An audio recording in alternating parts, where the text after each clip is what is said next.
Thank you, everybody. I have to do the PowerPoint too, you know.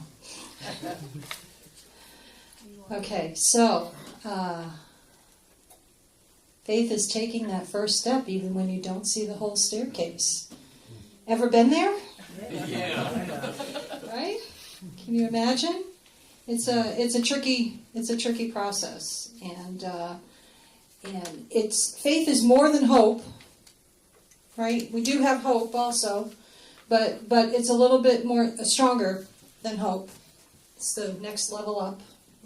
I was reading through Power Up over the weekend to create this talk, and Paul Hasselbeck talks about, there's hope, and then there's faith, which is blind faith. Right? Like, I don't know how this is going to work out, but it just is. And then there's a third level, which is understanding faith.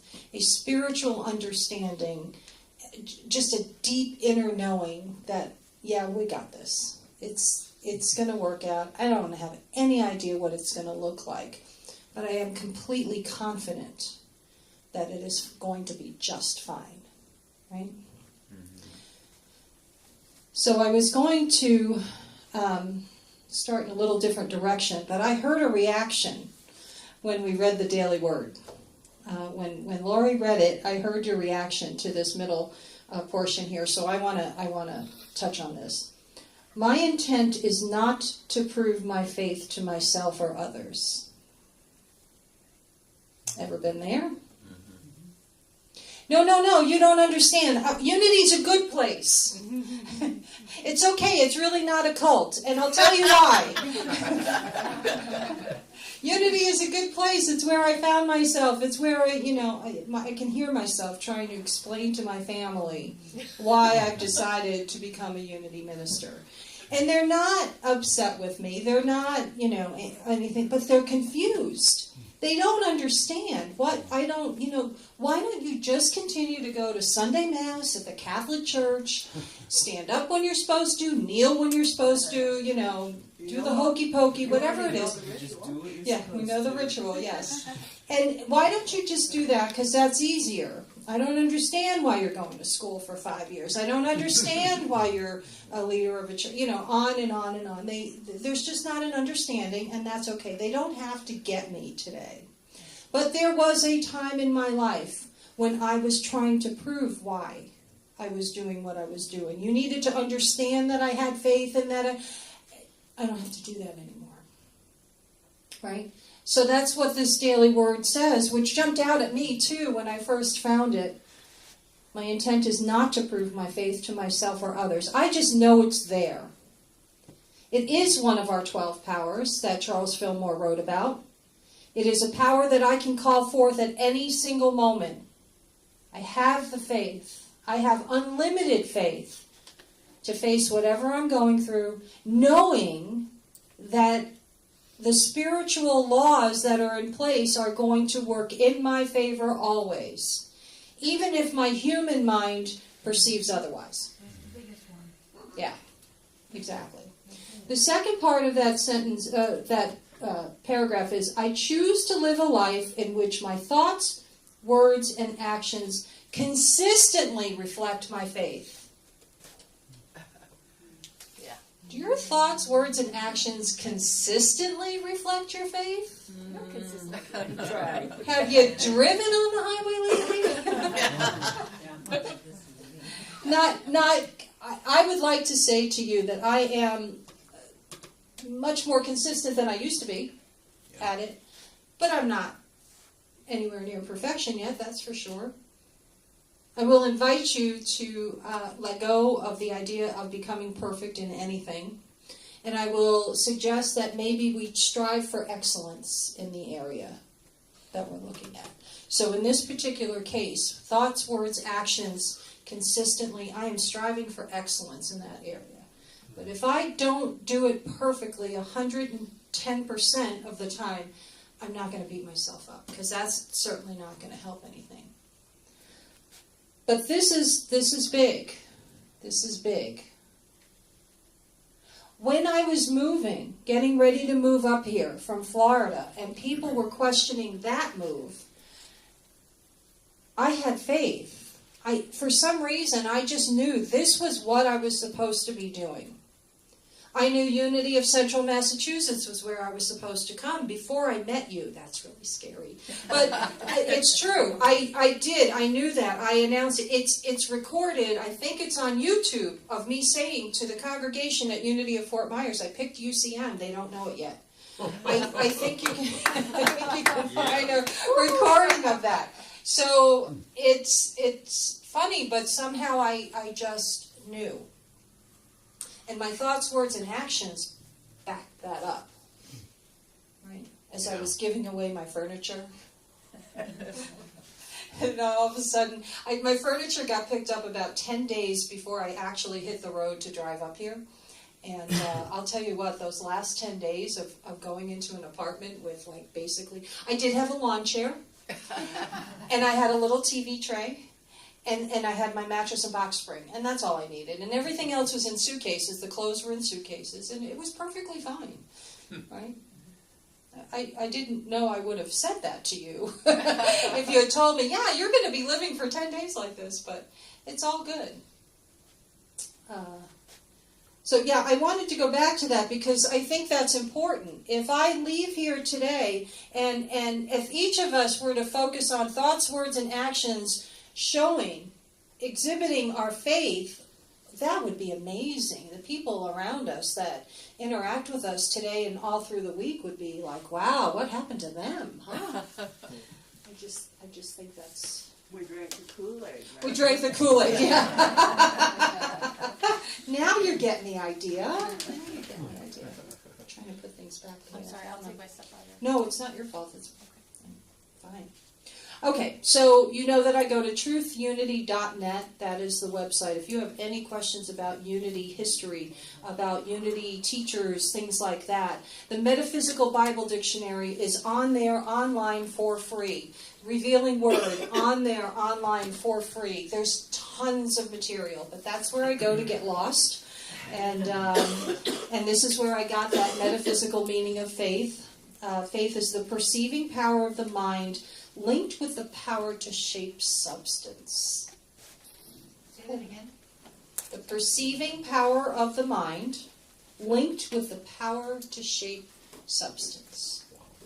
So when I get a divine idea, my faith helps me perceive what this idea is, and then there is this power that I have. I am able to manifest it. I can shape it into whatever I want. Maybe that's the power of imagination being used with faith. Maybe it's something else. Maybe a couple of other things. Maybe a little...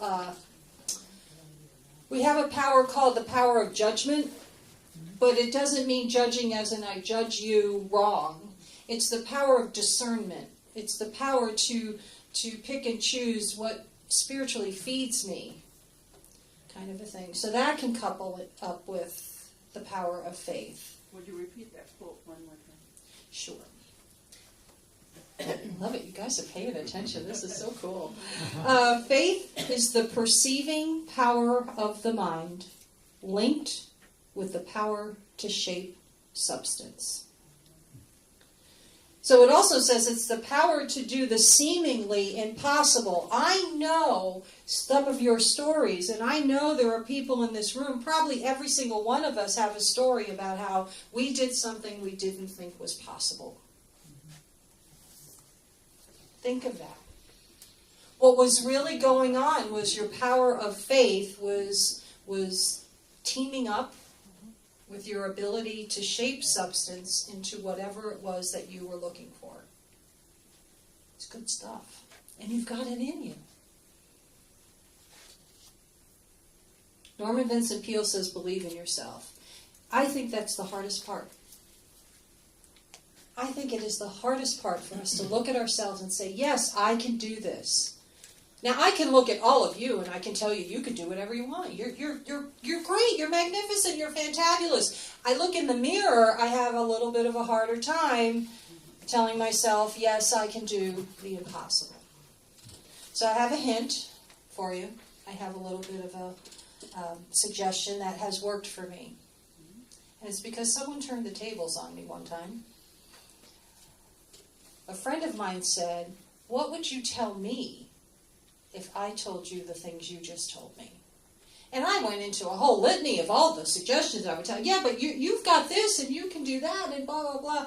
And she said to me, now go home and go look in the mirror and tell yourself the same thing. And I went, no.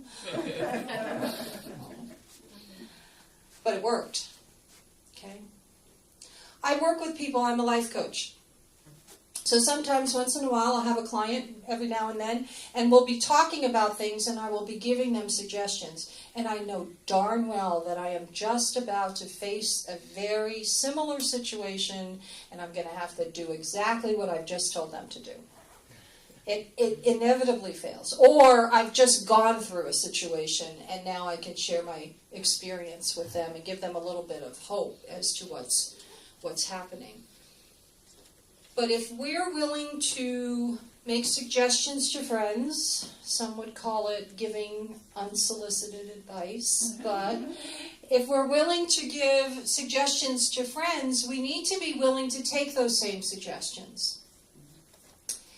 And if we're not, consider, why am I not willing to do this?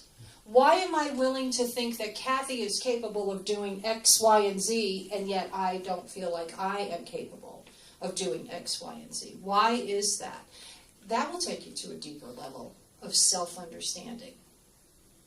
And I think that's what the spiritual journey is all about, right? I was thinking the other day, 25 years ago, I made a big change in my life, which was for the better, which was great, but I didn't think I was going to be able to do any of these things. I didn't have any faith that I could even understand what was going on in the beginning for me. And yet I was able to, through perseverance, I guess, I finally started to understand what my friends were trying to tell me. And I started to listen, and I started to follow their suggestions instead of telling them all of the reasons why their suggestions weren't going to work. Have you done that? I've done that. It's not fun. Faith. Taking that first step when you don't see the whole staircase. Holy cow. Yesterday, Saturdays, we do the book study. We finished a chapter yesterday. I'm very happy to report. We finished chapter 4. And when did we start this? June? June. Yeah. We do 2 to 4 paragraphs a week, usually. If we get through 6, that's a lot. And the reason it's even numbers this week, I make people read 2 paragraphs at a time, so we can at least get through 2. So, but we were reading yesterday, and sure enough, what pops up, it says the core meaning in this book, Immortal Diamond by Richard Rohr, the core meaning of faith is dare to trust that God has an eternal compassion toward you. Dare to trust that God has an eternal compassion for you. Now, it doesn't mean that there is a being in the sky that is feeling, oh, Lori, that's not it. The compassion comes from within. The energy that is within us is not out to get us. Right? If you call it the Holy Spirit, if you call it Source, if you call it Divine Spirit, whatever you consider that force to be within you, there is a compassionate side to it. There is a principle side to it. The spiritual law is working for us, but there is also a personal side to it. We all feel it in a different manner, and no one can be wrong. So if there are, 20 some odd people in this room, we could all describe it a little bit differently, and no one's wrong. It's just, where do you feel it the most? What's going on with you? Right?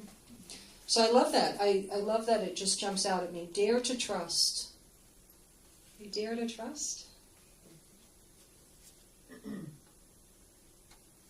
Faith is the ability, this is from the Power Up book by Paul Hasselbeck. Faith is the ability to believe, spiritually intuit, perceive, to hear, and to have conviction. That's what they call it. The apostle is Peter, And if you are familiar with the stories in the Bible, Peter is the apostle who swore up and down that he was going to back Jesus up. Until it actually happened that Jesus got arrested, and then Peter denied 3 times. I know we've all been there. I know we've all done stuff like that, right? And so it's interesting that Peter is, in fact, representative of faith. Because he did come back, right? He became one of the first people in the Christian church. One of the leaders. The ability to believe spiritually into it. There are people in my life who say that they have this ability, this strong intuition. I think we all have it. I think it's whether we develop it or not that can happen. But we've all got this. We can perceive, we can hear. What do you think the quote marks mean for hear? It means get rid of the chatter behind it all and just listen. You ever have a friend come to you with their problems every single week? Right? Sometimes all they want is for you to listen. They don't want you to fix it. They don't feel like you need to turn around and make everything right. Sometimes they do. There are friends like that too. But what they want is for you to just listen, to just hear. You might hear some little word that will trigger and you'll go, oh, she's afraid. Or, oh, he's angry. That's what it is. Right? And then you might be able to help them see what's going on without stepping in and fixing. But it's to hear and to have conviction. You're here this morning because you have this ability. You have this faith. You wouldn't be here otherwise. You know that there's something going on inside of you spiritually. You'll all define it differently. If I asked you to all write on a piece of paper, what is it all about, you would all have a different description, but that's okay. It all boils back to the same thing, which is God, divine mind, source. That energy, that divine energy that is ours. I'm going to close with this. If I were to give you a handful of apple seeds, would you have faith that they would grow into apples if you treated them, planted them properly and fed, nourished the plant and all that stuff? Would you believe that apples would grow from them? Yeah. So why is it so hard for us to believe that the divine energy is within us and can be nurtured? We don't see And can be. seed. Yeah. If I go over to that light switch and I turn it off, do you have faith that the light's going to go off if she does that? Yeah. Right? It's easy to believe, right? But yet that divine energy is so hard for us to tune into. It's like, no, I don't think so. Not me. Can it really be? Can I really be that? Can I have the same abilities that Jesus had? Even the Bible says it and we doubt it. The authors of the stories in the Bible, all, they repeat these things that Jesus said, these and greater things will you do. Yeah, but. Everything after but, garbage. I've heard it said a different way, but I'm not going to curse. Everything after but. And when I say a yes but, I'm getting ready to give reasons why I'm not going to do this. So I just say yes. Just say yes. I'm excited that Mary is here this morning. We're going to do a beautiful meditation on the power of faith to let these ideas sink in some more. And words, thoughts, and actions, people. Right? We're going to be glowing from Northborough and Hartford, all the way to Hartford, Connecticut. We're gonna focus on this. Strive for excellence. Yes? Yes. And so it is. Amen. Amen. Good morning, everyone. So just settle in your spaces there. If you feel comfortable, close your eyes and let these words just roll in and touch your heart. The power of faith.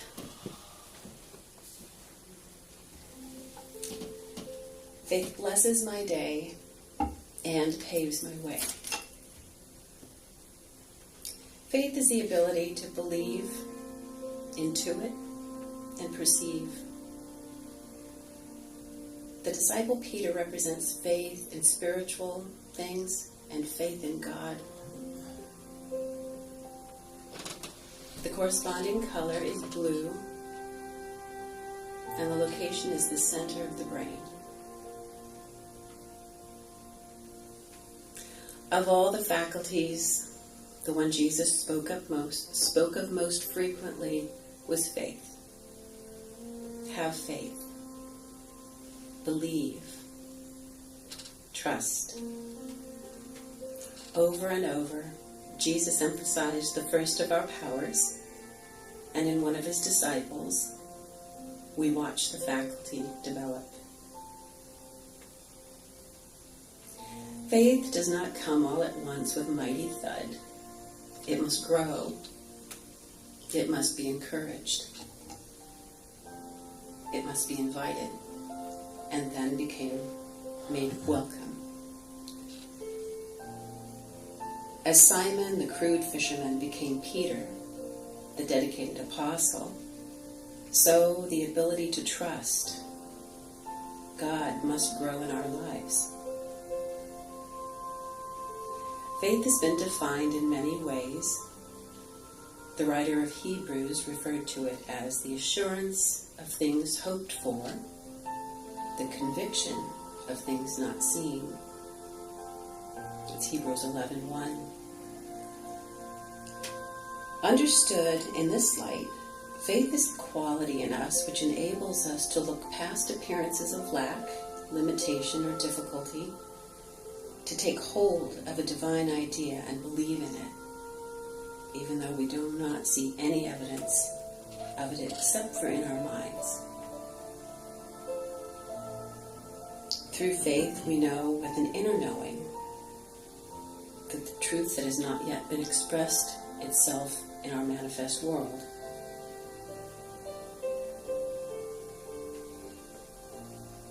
The location of the faith center is significant.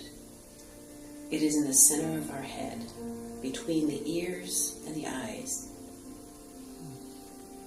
When we put our faith in which we can see with our ears and see with our eyes and hear with our ears, we're using the faculty in a very limited way, and the results will come accordingly.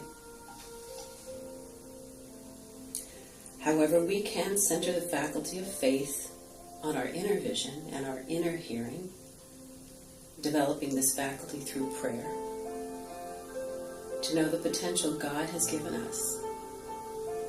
And when we do, our results will express the higher realization of our spiritual nature. At its highest level, faith is directed by our spiritual nature, from the Christ center at the crown of our head. We determine the direction of our faith, and as we do, we determine the results that we will have in our lives.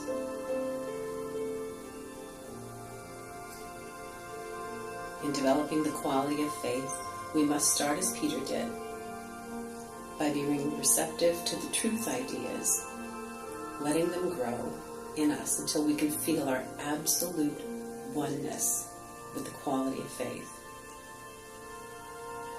Feel it in such a way that we no longer think in terms of having faith, but express it automatically, as Jesus did. So as you sit there quietly, focus your attention on the crown of your head. This represents the Christ center of us. And think and absorb the thought. The Christ of God is quickening in me.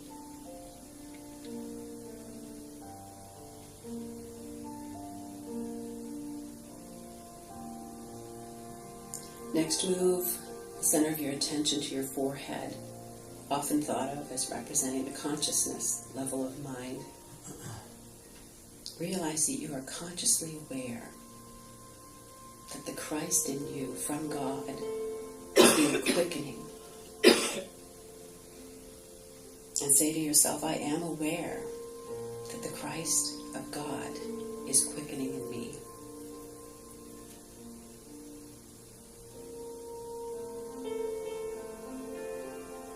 Now move the center of your attention to your solar plexus, which represents the subconscious level of mind.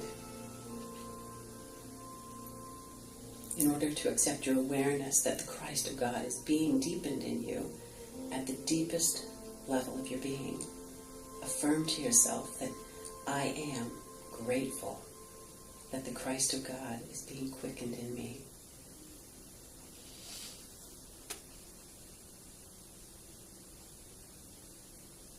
Now let the center of your attention travel to the middle of your head, the faith center, and softly affirm to yourself, the Christ in me calls forth Peter, my disciple faculty of faith. And as you do this, visualize Jesus speaking the words, according to your faith, be it done to you.